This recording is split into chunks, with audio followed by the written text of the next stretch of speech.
안녕하세요. 남편과 결혼한 지 이제 반년 된 30대 여성입니다. 남편과는 어느 다른 커플보다도 조용히, 무난하게 연애를 해왔기 때문에 결혼 반년 만에 여기 와서 제 이야기를 하게 될 줄은 상상도 못했는데, 사실 연애 때는 남편과 저 두 사람만 신경 쓰면 됐으니까 설령 갈등이 생기더라도 일이 커질 틈이 없었거든요. 서운한 일이 있으면 그 자리에서 바로바로 이야기하고 오해가 쌓이지 않도록 풀었으면 되었으니까요. 그런데 결혼을 하고 나니까 일단 제 입장에선 남편뿐만 아니라 남편 식구들과의 관계도 신경을 써야 했고, 그렇다 보니 계속 상황을 살펴야만 하는 게 여간 힘든 일이 아니었어요. 그리고 남편과의 관계는 뭐랄까, 쌍방이 합의가 된 상황이었어요. 하지만 시댁 식구들 특히나 어머님은 당신은 시어머니고 저는 며느리니 옳고 그름이나 경우에 상관없이 무조건 제가 숙이고 어머님 뜻에 따라야 한다고 생각하시더라고요. 그리고 제 입장에선 솔직히 납득하기가 어려웠지요. 그러다 이번에 제사 문제로 어머님과 부딪히면서 일이 이 지경이 될 거라곤 상상도 못했습니다. 남편하고는 대학 시절부터 친구로 지내다가 사회인이 되고 나서 뒤늦게 연인 사이로 발전한 케이스예요. 그렇다 보니 남편에 대해서는 잘한다고 생각했음에도 불구하고 제가 모르는 것들이 많았더라고요. 특히나 가족관계에 있어서는 남편이 워낙 평소에도 과묵한 타입이라서 눈치채지 못하고 있었는데, 결혼 이야기가 나오고 나서야 남편이 할 이야기가 있다며 가족관계에 대해서 말을 꺼내대요. 그리고 알고 보니 남편의 친어머님은 남편이 중학교를 다니던 때 지병으로 돌아가셨고, 이후로 사별하신 아버님이 지금의 새어머님과 재혼하셨답니다. 새어머님도 초혼은 아니셨고 자식도 둘 있으셨고요. 그래서 졸지에 외동이던 남편에게 2명의 동생이 생겼다네요. 그리고 남편의 걱정과 달리 남편의 가족관계에 대한 고백은 결혼에 있어 제가 결정을 내리는데 별 영향을 끼치진 않았습니다. 아니, 오히려 결혼을 더 하고 싶게 만든 것도 같네요. 사실 그동안 저희 부모님을 만나면 평소답지 않게 살갑게 굴고 저희 부모님을 좋아라 하더니 그런 사정이 있었구나 싶어서 그랬나? 어디 정붙일 곳이 마땅치 않았나 보다. 그런 생각이 들어서 더 잘해주고 싶었거든요. 그리고 이런 마음은 결혼 후에는 더 강해지고 커져갔는데, 그 이유가 제가 결혼 전에 시댁을 2번쯤 갔었고 결혼 후에도 2번쯤 갔었거든요. 그리고 그때마다 새어머님이나 시동생들이 남편에게 대놓고 무안을 준다던가 그런 건 없었어요. 오히려 하하호호, 겉에서 보기엔 말하지 않으면 재혼가정의 이복 형제인지 모를 만큼 평범해 보였달까요. 하지만 남편이 잠깐 자리를 비운다던가 그러면 자기들끼리 무언의 눈빛으로 대화를 한다던가 뭔가 자기들끼리 똘똘 뭉쳐있다는 게 보이더라고요. 그러니 20년 가까이 그렇게 살아온 저희 남편은 얼마나 서럽고 소외감을 느꼈을까 싶대요. 아무튼 남편하고 결혼할 때 생각지도 못했는데 아버님으로부터 건물을 받았어요. 알고 보니까 아버님이 돌아가신 친어머님과 결혼할 당시 재산이라곤 하나도 없으셨답니다. 반면에 돌아가신 친어머님은 그래도 지역 유지의 딸이라서 재산이 꽤 많으셨던 모양이에요. 그리고 그런 친어머님이 돌아가실 당시 아버님에게 다른 건 몰라도 건물만큼은 남편이 장가갈 때 꼭 주라고 신신당부를 하셨다대요. 감사하게도 아버님이 그 약속을 지켜주신 거고요. 그래서 저희는 어느 다른 신혼부부들보다 솔직히 마음 편하게 결혼 준비를 할 수 있었습니다. 그렇다고 말도 안 되는 사치를 부리고 그런 것은 아니고요. 적어도 신혼집을 어떻게 할지 그런 고민에선 자유로울 수 있었네요. 그런데 이걸 가지고 새어머님께선 굉장히 못마땅해 하셨습니다. 아버님과 재혼하던 당시 그 건물이 당연히 아버님 거라고 아셨지 그게 훗날 저희 남편한테 돌아갈 거라곤 생각을 못 하셨던 모양이돼요. 그래서 내내 그 건물에서 나오는 월세로 생활을 해왔는데 갑자기 그 돈이 없어지니 당황스럽다며 저희더러 그걸 기어이 지금 받아가야겠냐고 싫은 소리를 몇 번이나 하시더라고요. 하다못해 동생들 시집장가라도 가고 나면 그때 정리해도 늦지 않다면서요. 하지만 그런 이야기를 듣고 있으니 저는 더욱이 지금이 아니면 안 되겠구나 싶었습니다. 막말로 시동생들 시집장가 갈 때 되면 건물 팔아먹자고 나이 드신 아버님을 달달 볶기라도 해봐요. 그땐 저희야말로 눈뜨고 코 베이는 거 아니겠어요. 솔직히 저희 것이 될 거라곤 상상도 못했던 건물이지만 저희 거라는 걸 알게 된 이상 어떻게든 지켜야겠다는 생각뿐이었습니다. 남편 하나만 보고 결혼을 결심한 건 사실이지만 그렇다고 주어진 몫을 포기할 만큼 멍청이도 아니었으니까요. 그리고 이건 저희 남편도 몇 번이나 동의한 부분이었습니다.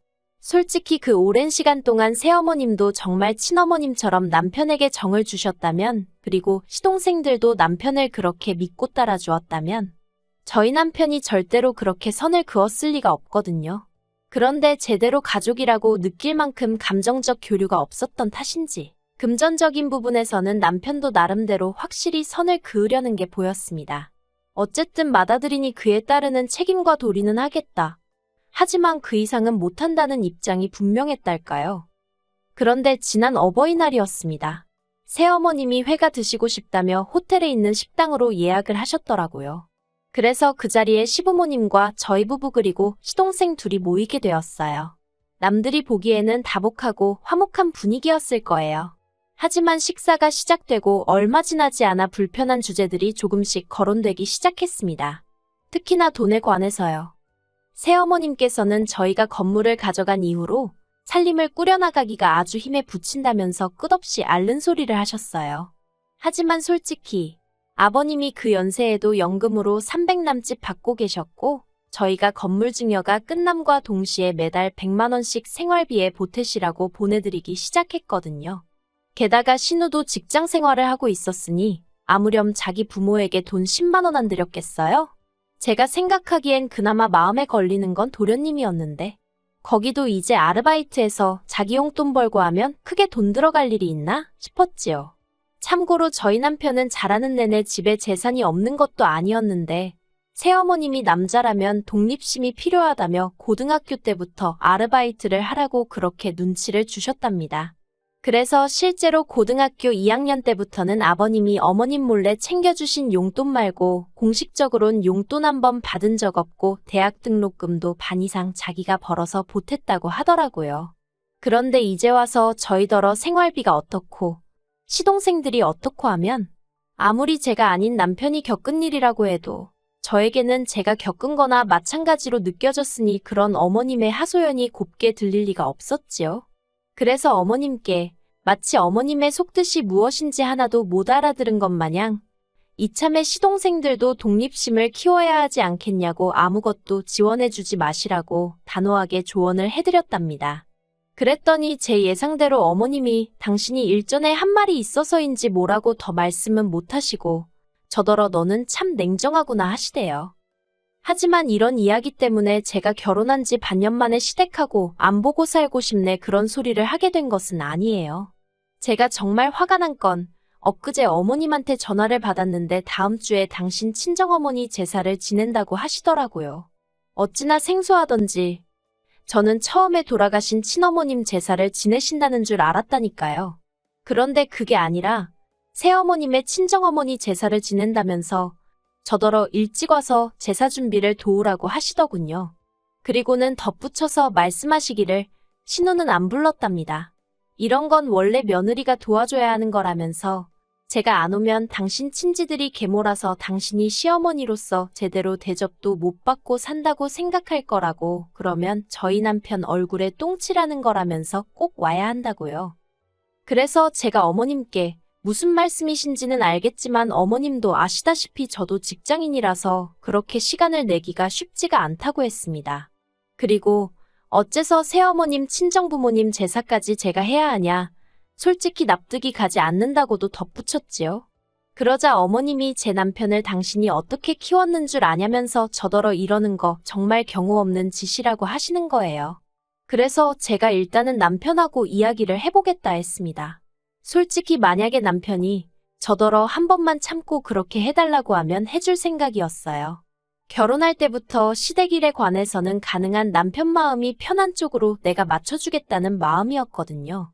참고로 남편도 저희 친정부모님한테 정말 친아들급으로 잘해요. 친정아버지도 든든한 사위가 생겨서 너무 좋다 하시고요. 그렇다 보니 제가 시부모님에게 특히나 새어머님께 감정이 좋진 않았지만 그래도 몇 번이나 내가 잘해야지 하는 생각을 하게 되대요. 그런데 남편의 반응은 역시나 제 예상을 크게 빗나가지 않았습니다. 자기는 새어머님이 당신의 친정어머님 제사를 지내셨는 줄도 몰랐다면서 설령 알았다고 해도 가도 자기나 이복 동생들이 가는 거고 도와도 신우가 해야지 왜 피 한 방울도 안 섞인 저에게 그러시냐며 신경 쓰지 말라더군요. 자기가 알아서 잘 이야기하겠다고요. 그런 남편의 모습에 괜히 미안하기도 하고 고맙기도 해서 알겠다고 했습니다.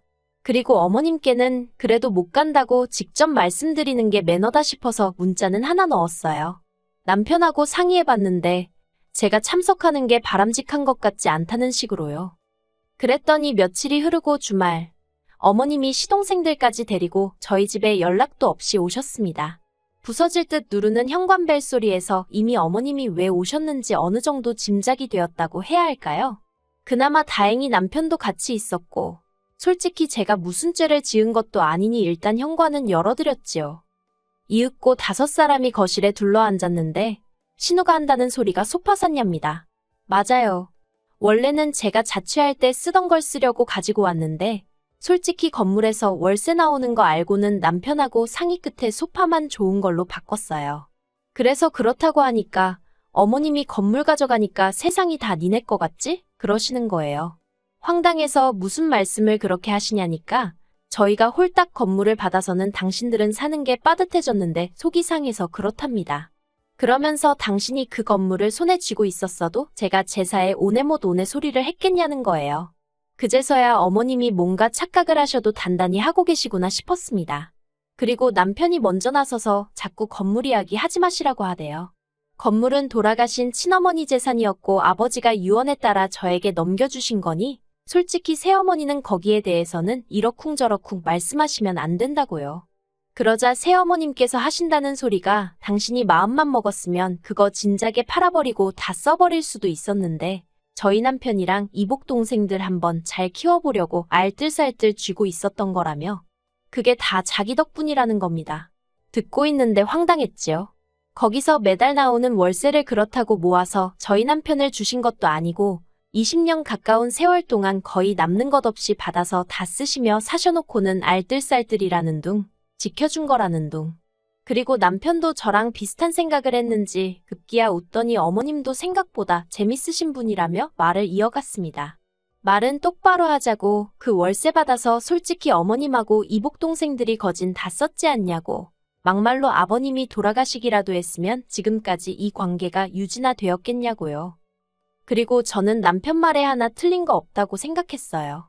솔직히 어머님도 아버님의 그늘 밑에서 생활하신 분이지 어머님이 저희 남편을 먹여 살리기 위해 어디서 일 한번 하신 적 없으십니다.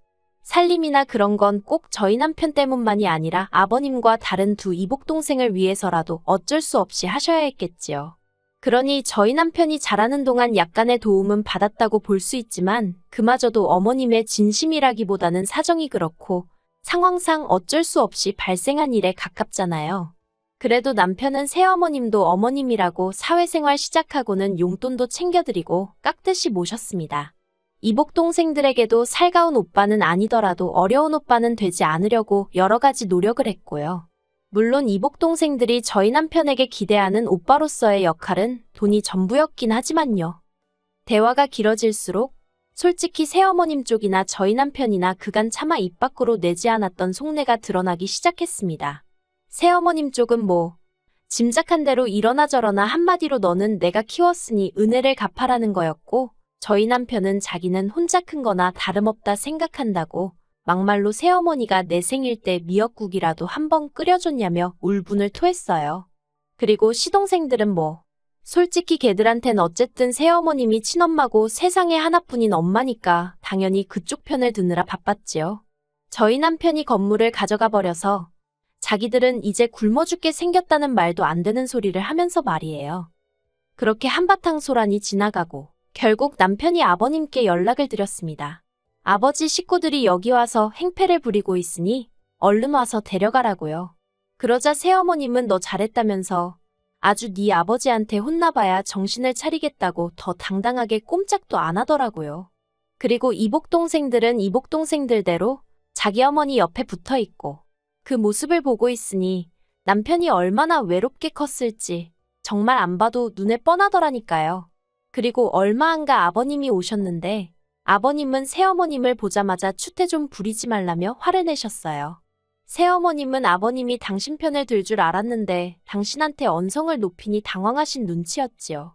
새어머님께서 아버님더러 지금 상황 파악이 안 되느냐고 쟤들이 나한테 덤빈다. 이게 다 당신이 건물을 줘서 이렇게 된 거 아니냐? 돈 좀 생겼다고 애가 위아래도 몰라본다. 빨리 건물 내놓으라 해라. 속사포처럼 말을 쏟아냈지만 아버님께선 그런 새어머님께 남의 재산으로 그 정도 배불리고 살았으면 됐지. 욕심도 사납다고 계속 화를 내실 뿐이었어요. 그리고는 이복 동생들에게도 내 생각에 내가 니들 아버지로서 해줄 만큼은 해준 것 같으니 이제 알아서 독립하려면 독립해라. 정말 무서우리만치 낮은 목소리로 말씀하시대요.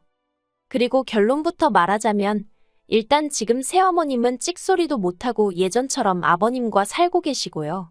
이복 동생들도 무슨 약이라도 먹었는지 저희 남편한테 아주 깍듯해졌어요. 하지만 그 속내야 뻔하지요. 신우는 시집 가려면 결혼 자금이 필요하니 그러는 것일 테고 도련님이야 유학을 가고 싶네요 전에 노래를 불러댔으니 뭐 결국은 다시 돈 때문 아니겠어요? 그리고 저희 남편이 그러더라고요. 지켜야 할 게 없을 때는 바보같이 당해주면서 그래도 이게 제일 편한 길이라고 생각을 했대요. 근데 이제 자기에겐 저라는 가족도 생겼고 돌아가신 친어머니가 물려주신 재산도 지키고 싶어서 그렇게 바보같이 살지 않을 거랍니다. 다만 아버님에 대한 남편의 심정은 아직 복잡한 것 같아요. 평생을 원망 아닌 원망을 하며 살았는데 결정적인 순간에 남편의 입장에 서주신 게 남편에겐 여러 가지로 큰 의미였던 것 같거든요. 그리고 저야 뭐 남편이 어느 쪽으로 향하든 같이 따라갈 생각입니다.